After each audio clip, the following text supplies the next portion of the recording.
শিক্ষক সংকট দূর করতে হবে।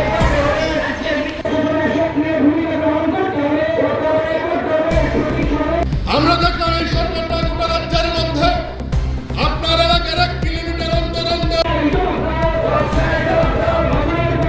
সরকারকে এবং বামফ্রন্ট সরকারের যে দৈনন্দিন কাজকর্ম ছিল senior basic school, primary school গড়ে তুললেন। আমরা দেখলাম প্রত্যেকটা মহকুমায়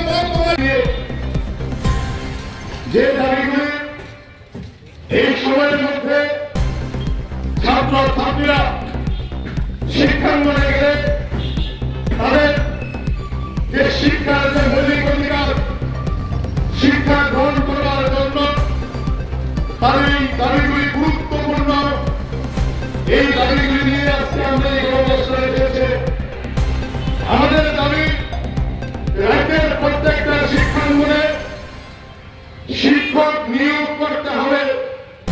রাজ্য জুড়ে আমরা দেখছি এ রাজ্যের সরকারি শিক্ষা ব্যবস্থাটাকে বেসরকারি করার দিকে সরকার ঘুরছে।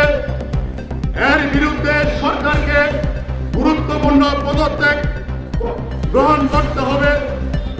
আমরা দাবি করছি যে গোটা রাজ্যের প্রত্যেকটা শিক্ষাঙ্গনের ক্যাম্পাসগুলিতে আজকে এবিপিবি নামক বিজেপির কিছু পোষা গুন্ডা ক্যাম্পাসগুলির মধ্যে যে স্বৈরাচার নামিয়ে এনেছে, এই স্বৈরাচারের বিরুদ্ধে ক্যাম্পাসগুলিকে সুরক্ষিত করবার জন্য আমরা সরকার